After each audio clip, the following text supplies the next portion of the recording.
नमस्कार, just India news में स्वागत है आपका। मैं हूं आपके साथ उमेश शर्मा। इस बुलेटिन में हम आपको हरियाणा खबरों से रूबरू कराएंगे। सबसे पहले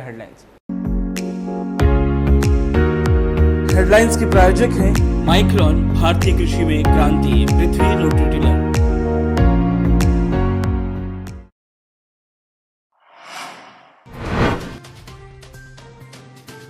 छब्बीस 20,000 के पार कोरोना संक्रमितों का आंकड़ा पहुंचा। 800 से ज्यादा लोगों की हुई मौत। हरियाणा में 289 कोरोना संक्रमितों का आंकड़ा।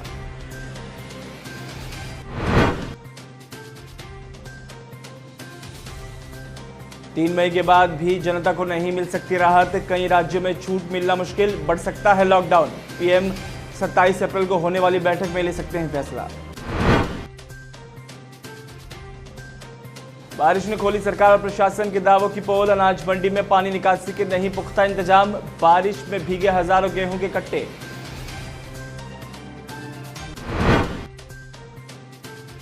तड़के 3:30 बजे शहर की सड़कों पर निकले पूर्व मंत्री मनीष ग्रोवर। भिवानी स्टैंड पर जाकर ग्रोवर ने अखबार पहुंचाने वाले हॉकर्स को बांटे मास्क और सैनिटाइजर। खबरों के प्रायोजक हैं Oscar super speciality hospital and trauma centre.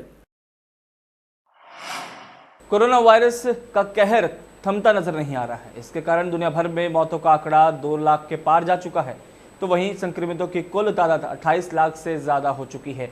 Bharat में कोरोना के अब तक 26,000 से ज्यादा केस सामने आ चुके हैं। ये रफ्तार दिन ब दिन बढ़ती ही जा रही है, जो कि एक चिंता का विषय है।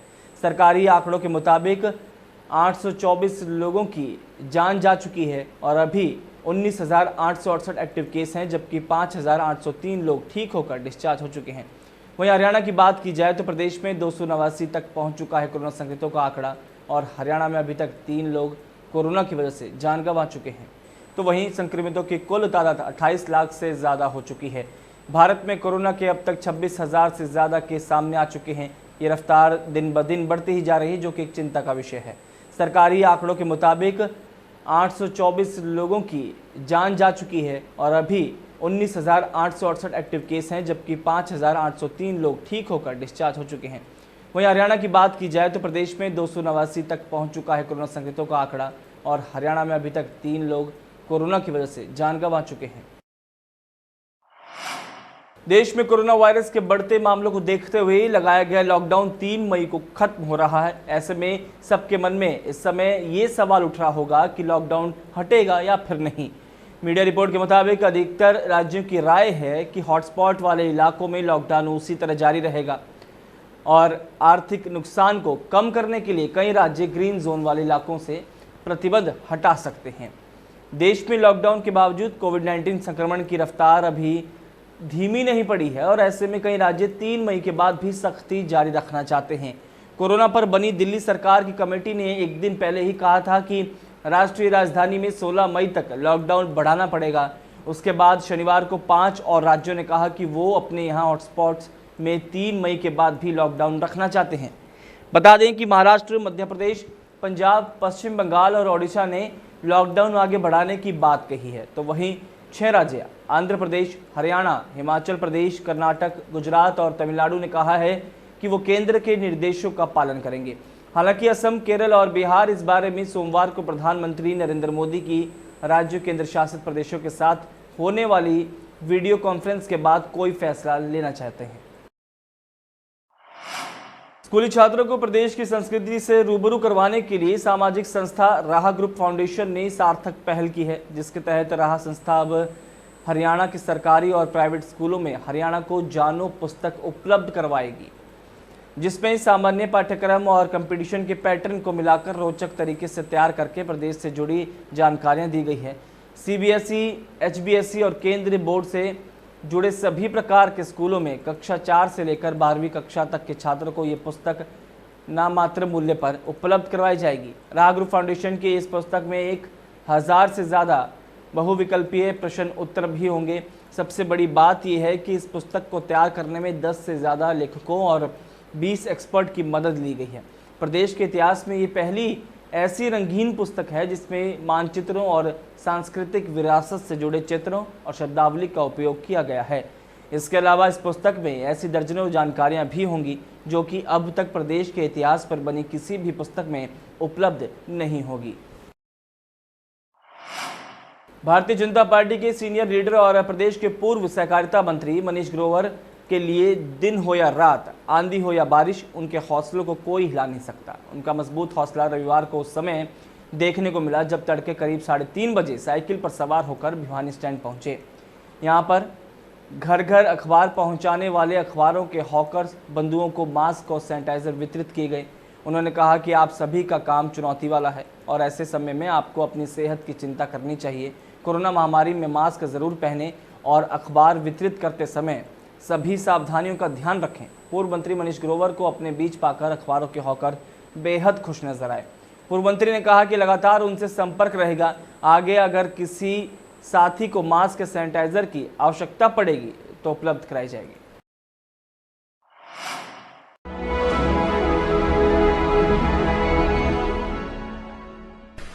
चाचा, आपने नया घर बनवाया है तो घर की छत पर कौन सी शीट लगवाई है?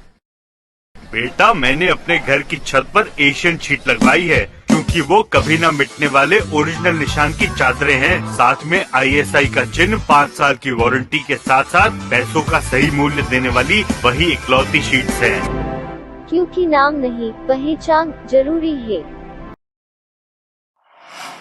प्रदेश का किसान कुछ तो सरकार से परेशान था और अब रही सही कसर बारिश ने पूरी कर दी है। देर रात तेज बारिश होने की वजह से चीका की मंडी में रखी गेहूं की हजारों बोरियां पानी में भीग गई। मंडी में गेहूं की बोरियों का अंबार लगा हुआ है, लेकिन पानी की निकासी ना होने से चारों तरफ पानी ही पानी है। किसानों का कहना है कि सरकार जिस तरह से इंतजाम के बारे में सपने दिखा रही थी वैसा कुछ भी यहाँ नहीं है और अब उन्हें सिर्फ नुकसान ही झेलना पड़ रहा है। किसानों ने कहा कि हमारी 6 महीने की कड़ी मेहनत पर पानी फिर गया है और किसी भी अधिकारी ने किसानों की सुध नहीं ली और ना ही कोई प्रबंध यहाँ पर किए गए हैं जिससे सरकार के दावों की पोल खुल गई है। तो हो चुकी है जी, इत्थे बैठे हुए हैं जी, सारियां फसलां ही साडियां किसानां दियां ही साडे सामने ही वेख लो, इत्थे ढेरियां पानी वड़ गए थल्ले ते कोई सिस्टम नहीं हैगा सरकार वालों। असीं अपने तरपाला लैके आए हैं। एक ते कोरोना दी मार पै गई, उत्तों आ रब भी वेखो तुहाडे सामने किवें कहर करन दिया जी, सिआउंदी है जी। प्रशासन वालों देखो जी तुहाडे सामने ही तरपाला भी असीं अपनियां लैके आए हैं जी। प्रशासन वालों कोई इत्थे प्रबंध नहीं हैगा जी, बहुत ज़्यादा इत्थे दिक्कत आउंदी है जी। क्या बरसात पड़ गई, कल की फसल पड़ी है जी, अब उठान लग रहे हैं। आड़ती पल्लेदार नहीं दे रहे, कह रहे हैं वो नहीं आएंगे, अब अपनी जिम्मेवारी उठा के ले जाओ। अब इसको पहले ले आए हैं उठा के, अब कहाँ ले जाएं उठा के इसको, क्या करें? जिम्मेदार का तो नुकसान हो गया। किसने कहा उठा के ले जाओ? हमारे आड़ती कह रहे हैं अभी इसको उठा के ले जाओ, हम क्या करें? हमको पल्लेदार ही दे दो कम से कम। पल्लेदार नहीं आएंगे, क्यों नहीं आएंगे? कमीशन किस बात की लेते हैं? तो जैसे बरसात आई है, बरसात में भी आपकी ये भीगी है फसल? हाँ भीगी है, क्या करें? सारा कुछ हो रहा है लेकिन सरकार कुछ नहीं कर रही है। कैथल का भी यही हाल है, जहां सुबह सुबह हुई तेज बारिश से मंडियों में गेहूं के करीब 20 लाख से ज्यादा कट्टे भीग गए। गौरतलब है कि जैसे ही मंडी में गेहूं की आवक तेज हो रही है वैसे ही मौसम का मिजाज बिगड़ता जा रहा है। अचानक से आई बारिश ने जिले की मंडी में गेहूं के कट्टों को भिगो दिया। इसके अलावा अन्नदाताओं के खेत खलियान में पड़ा अनाज भी बारिश के कारण भीग चुका है। इस बारिश ने किसानों को खून के आंसू रुलाने पर मजबूर कर दिया है। किसानों का कहना है कि एक तरफ तो कोरोना के कहर की वजह से हमें मजदूर नहीं मिल रहे थे, लेकिन जैसे तैसे फसल की कटाई की गई तो बाकी नुकसान बारिश ने कर दिया है। गिल्ला तो हो ही गया जी, सारा डांग डूंग लगवानी पड़ेगी, थोड़ा सा मौसम ज़्यादा खराब ही है। नहीं, एक बात सर, जिस तरह ये गेहूं बोरियों में बंद है, ये अभी नुकसान किसका है एक्चुअल में? किसान का, आड़ती का, सरकार का? किसान तो तुलवा के चले गए, आड़ती का भी क्या नुकसान है? लेकिन आड़ती का भी क्या नुकसान है? तो लेकिन ये है कि पानी पुनी में ना बोरियां बारियां हों तो डांग डूंग लग जाए, फिर कोई दिक्कत नहीं। बाकी तो मौसम साफ हो जाए तो। Thank you.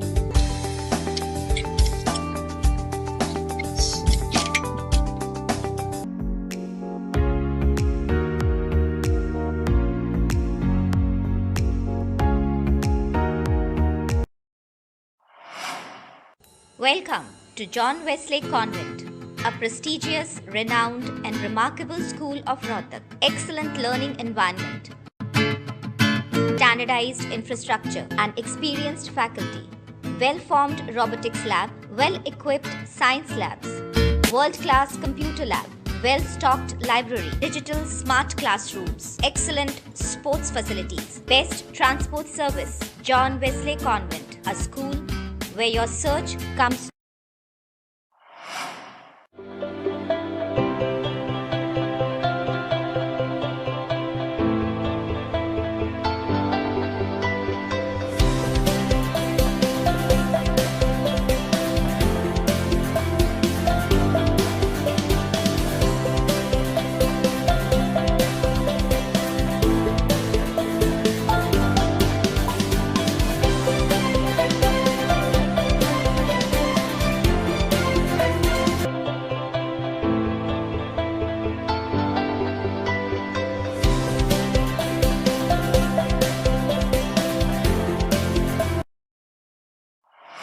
इस बुलेटिन में फिलहाल इतना ही, दीजिए इजाजत, नमस्कार।